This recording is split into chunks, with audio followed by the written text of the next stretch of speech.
bersama kami Radio Saudara Rahmatul Islam yang satu di acara Tausiah Malam bersama Dr. Kiai Haji Zaki Mubarak MA membahas mengenai motivasi penentu amal dan ibadah. Tadi sudah disampaikan ibadah yang sekecil apapun yang kita anggap sepele ternyata kalau ikhlas di hadapan Allah besar sekali ya Ustaz nilainya. Dan sudah banyak SMS yang masuk. Ini yang pertama saya bacakan datang dari hamba Allah di Jakarta. Oh, Bu Dharma ya. Mohon maaf, Bu Dharma. Assalamualaikum warahmatullahi wabarakatuh. Waalaikumsalam warahmatullahi wabarakatuh. Pak Ustadz, setiap mengadakan acara-acara apa saja di musola kami, saya selalu ditunjuk pertama kali untuk menyumbang berapa. Apakah itu termasuk ria apa tidak Ustadz? Ya. Maksud ketua majelis taklim kami katanya buat pancingan untuk yang lainnya biar menyumbang juga Ustadz. Mohon pencerahan. Baik, jadi itu tergantung hati ibu ya. Ibu Dharma tergantung hatinya. Kalau hati ibu sih ikhlas saja. Nah, kalau diniatkan itu untuk memberi contoh itu bagus. Iya. Jadi sedekah itu ada dilakukan dua cara. Yang pertama diketahui orang lain dengan tujuan memberi contoh. Ya, tapi harus jujur. Jangan sampai nanti ibu nyumbang berapa? 200. Padahal itu hanya untuk orang penyumbang aja, dia sini nggak 200, itu nggak boleh. Kalau kita betul-betul, ibu nyumbang berapa atau bapak nyumbang berapa, saya nyumbang 50. Nggak apa-apa, itu motivasi dengan tujuan orang supaya mengikuti. Baik, ya. Yang kedua, kita bersedekah secara sir, rahasia. Diam-diam. Dengan tujuan supaya menghindari ria. Jadi dua cara ya, boleh terang-terangan dengan tujuan memberi contoh, sehingga orang nanti tertarik. Sebab kalau belum dikasih contoh juga banyak orang nggak tertarik. Saya ambil contoh di kampung saya dulu, ada pembangunan masjid, ada orang kaya tapi kayaknya susah banget berderma gitu. Akhirnya ditanya, Pak berapa? Oh saya sumbang 5 sak. Nah yang lain yang nggak sekaya dia, ada yang 50 sak, ada. Akhirnya dia, oh kalau gitu saya 60 sak. Nah, jadi itu kan menggairahkan ya, boleh niatnya begitu. Nah, jadi yang disebutkan tadi oleh kepala dari majelis taklimnya itu ya betul ya, supaya memotivasi orang lain ya, memotivasi orang lain sehingga mereka mau berinfak. Saya kira begitu. Terima kasih. Asal jangan lebih-lebihkan ya. Ya, rianya segitu emang segitu gitu ya. Jangan. Terus kalau misalkan kita nyumbang ada perasaan ria itu bisa merusak nilai pahalanya. Iya, bisa merusak. Kalau kita nyumbang tapi kemudian kita ingin dipuji orang lain ya, atau ingin supaya kita nanti kalau ada order kita dapat proyeknya, nah itu enggak. Itu tidak lillah namanya. Saya kira begitu ya. Baik. Kembali ke SMS selanjutnya, ini datang dari Bunda Rido. Assalamualaikum warahmatullahi wabarakatuh. Waalaikumsalam warahmatullahi wabarakatuh. Ustadz, seorang ibu yang mengasuh dan mendidik anak sendiri apakah termasuk berjihad? Dan apakah muslimah yang memutuskan berbusana muslim dengan syar'i itu juga termasuk berjihad, Ustadz? Ya, memang jihad itu luas sekali. Ya, anak-anak sekolah berangkat mencari ilmu dengan niat yang ikhlas, jihad. Ya, kita memelihara anak-anak kita dengan sabar, dengan tabah, menghadapi kesulitan-kesulitannya kita sabar, jihad. Jadi luas sekali jihad itu ya. Bahkan yang paling tinggi itu adalah man jahada nafsahu.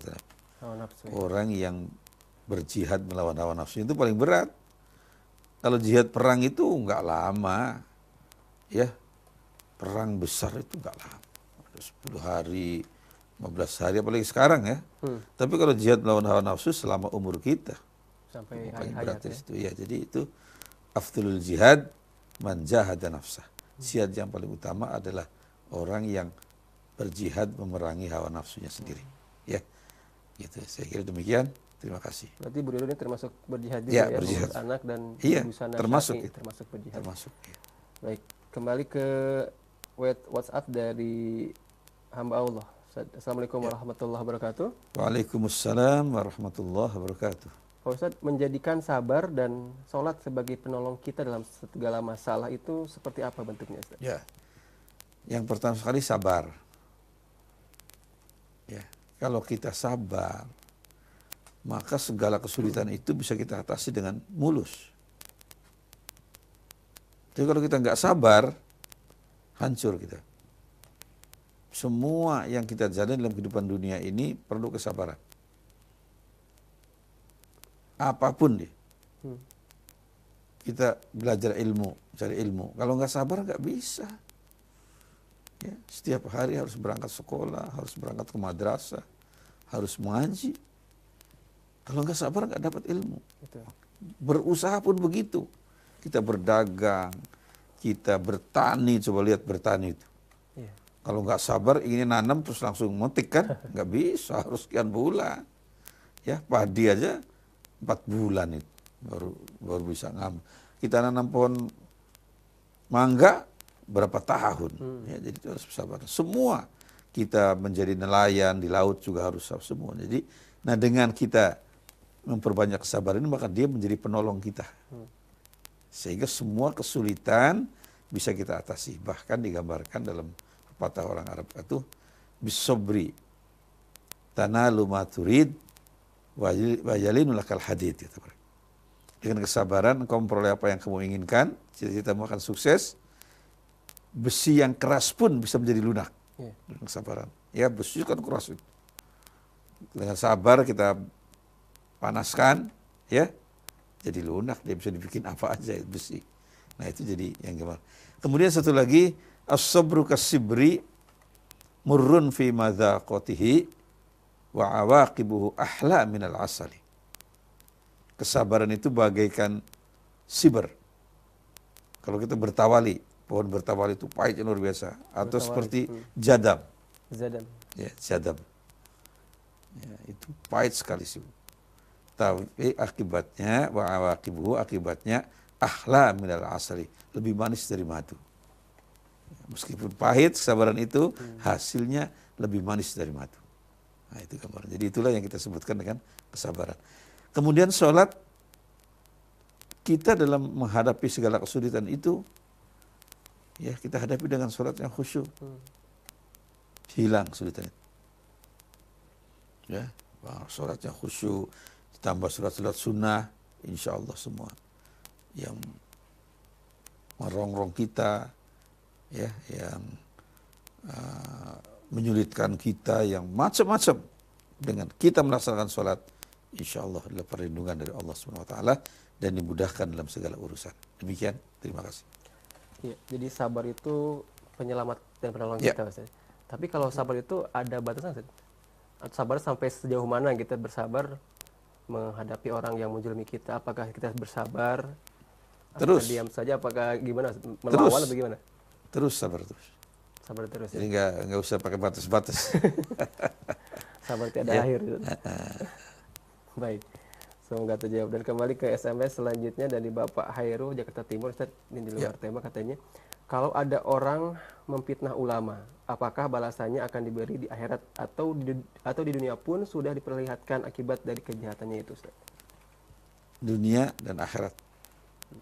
Sebab orang yang menghina ulama itu, ya, sangat tercela karena ulama itu pewaris Nabi. Ya, jadi dia mencela ulama, ya, bisa nanti mendapatkan azab di dunia. Preskot azab namanya. Persekot aja. Preskot azabnya di dunia. DP-nya Azab gitu. sebetulnya itu di akhirat. Ya, harus hati-hati. Ikhwan dan akhwat sekalian, ya, harus hati-hati sekali. Jangan sampai, untuk apa kita mencela para ulama? Mencela sama kita aja nggak boleh, apalagi mencela para ulama. Ya, wala yakhtab ba'dukum ba'du. Ya, jangan sampai kita mencela satu sama lain atau membuat panggilan-panggilan atau julukan, ya, yang tidak baik, itu harus hindari. Apalagi kepada ulama. Kenapa kita membenci ulama? Mereka nggak minta apa-apa dari kita, ya, nggak pernah mereka minta sesuatu dari kita, kecuali kalau kita mau memberitahu. Mereka nggak pernah, ya. La nas'alukum ajro. Kami tidak meminta sesuatu, balasan, ya. Jaza'a wala syukur. Tidak meminta balasan dan tidak meminta ucapan terima kasih dari Anda. Tugas ulama adalah menyampaikan kebenaran, ya, berdakwah, mengajak orang pada kebaikan. Anda mau atau tidak, itu urusan Anda. Dan ulama tidak meminta bayaran, ya, pada siapapun. Terima kasih. Jadi balasannya dunia akhirat saja. Ya, Jadi tidak. hati-hati kalau misalkan membuli dan juga mencelahi Iya. dari ulama ya. Jangan sampai. Jangan sampai. Selanjutnya SMS datang dari hamba Allah di Jakarta Selatan. Assalamualaikum warahmatullahi wabarakatuh. Waalaikumsalam. Ustaz, saya ingin bertanya bagaimana sikap kita agar bisa terima apa yang kita inginkan belum direstui oleh Allah Subhanahu wa taala, Ustaz. Mohon pencerahan. Ya. Jadi itu perlu berlatih, ya. Riyadhah namanya. Ya, kita berlatih sabar. Tadi kembali ke sabar lagi. Ya. Kita berlatih, lama-kelamaan itu terbiasa. Ya, jadi misalnya kita berdoa, kan nggak langsung dikabulkan. Tapi kita yakin dikabulkan oleh Allah. Jadi setiap kita berdoa itu harus ada suatu keyakinan bahwa doa kita diterima oleh Allah. Ya, inilah hal-hal yang harus disampaikan. Nah, untuk itu kita perlu sangat bersungguh-sungguh dalam doa kita, disertai dengan usaha yang semaksimal mungkin. Ya, jadi doa dan usaha. Ya, insya Allah sukses. Baik. Ini mengenai doa nih, ada yang bertanya juga. Ya. Ingin doa untuk menjaga niat ibadah kita agar tetap lillahi ta'ala, kan Ustaz? Dari hamba Allah. Nggak ada itu doa itu. Nih, doanya untuk itu nggak ada. Jadi apa namanya? Ya kita berlatih tadi, ya. Berlatih Berlatih terus, ya. saja, insya Allah. Ya. Kalau doanya sih nggak ada, tapi Iya. berlatih terus supaya Berlatih kita terus tetap lillahi insya Allah ta'ala, bisa. ya. Ya. Baik, ada telepon yang masuk. Halo, assalamualaikum. Warahmatullahi wabarakatuh. Mohon maaf, agak diperbesar Bang Yusuf suaranya. Halo, assalamualaikum. Waalaikumsalam warahmatullahi wabarakatuh. Dengan siapa di mana Pak? Dari Muhammad Hanafi di Keramat Jati. Ya, silahkan Pak Muhammad. Nah, begini Pak Ustaz, saya mau menanyakan tentang puasa sunnah. Pernah saya baca buku, katanya puasa itu tidak ada bandingannya dan pahalanya lebih besar daripada orang yang mati syahid dalam berperang. Apakah termasuk puasa sunat Senin Kamis atau sunat lainnya pahalanya lebih besar daripada orang yang mati syahid dalam berperang? Mohon penjelasannya Pak Ustaz. Terima kasih banyak. Assalamualaikum warahmatullahi wabarakatuh. Iya, waalaikumsalam. Tentang puasa Ustaz, yang pahalanya lebih besar dari Ya. Ya, puasa itu kan mengapa pahalanya besar sekali? Karena dia itu melawan hawa nafsu.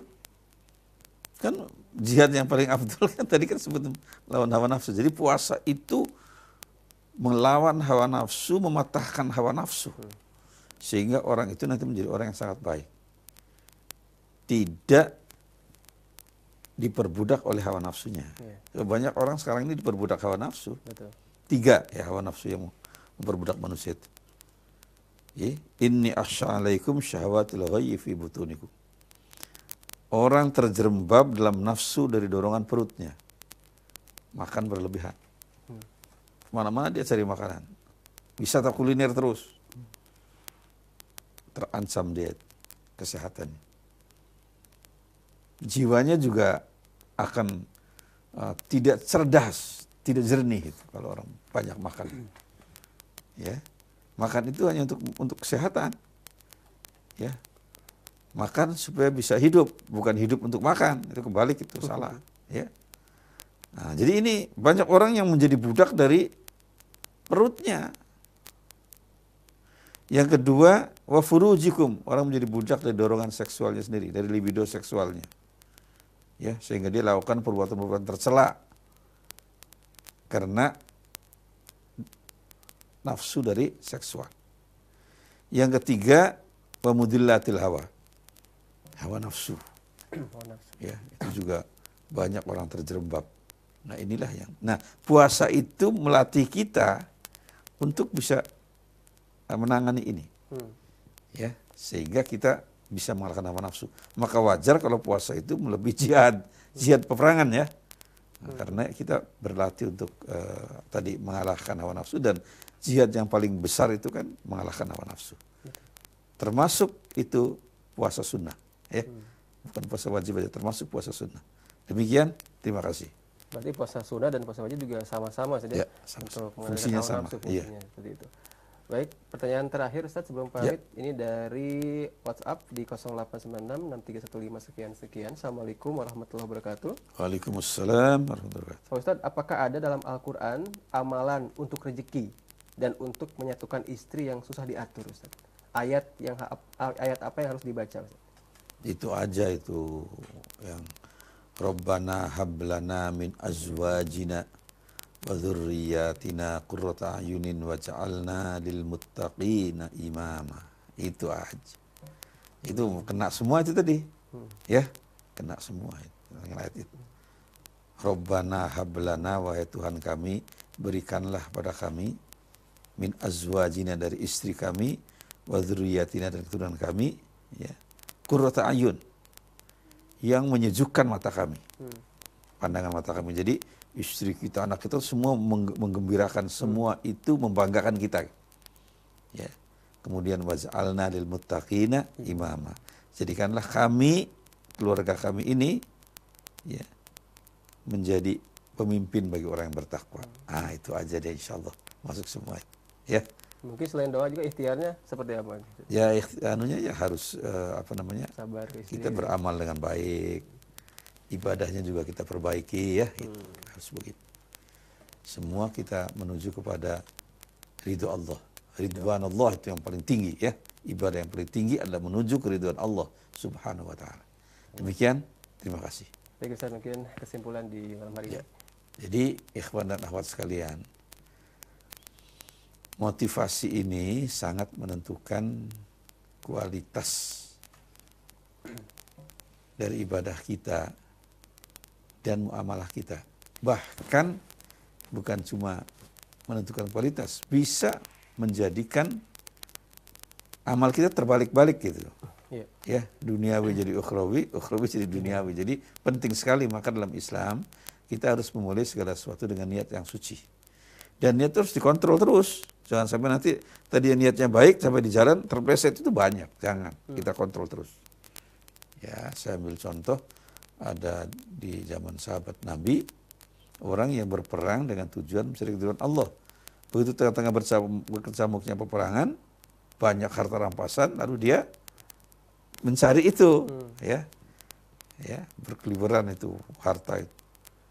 Itu kemudian dia akhirnya yang tadinya lillah berubah mencari harta. Nah itu pleset di jalan. Awalnya bagus. Nah, jadi niat itu kita kontrol terus sampai selesai. Jangan sampai terpleset. Saya kira demikian ikhwan akhwat sekalian, mudah-mudahan bermanfaat. Mohon maaf apabila ada kekhilafan kekurangan. Wassalamualaikum warahmatullahi wabarakatuh. Waalaikumsalam. Demikian Iwan Awad kebersamaan di acara Tausiah Malam bersama Dr. Kiai Haji Zaki Mubarak MA dengan tema motivasi penentu amal dan ibadah. Banyak ilmu dan banyak manfaat yang kita dapatkan di hari ini.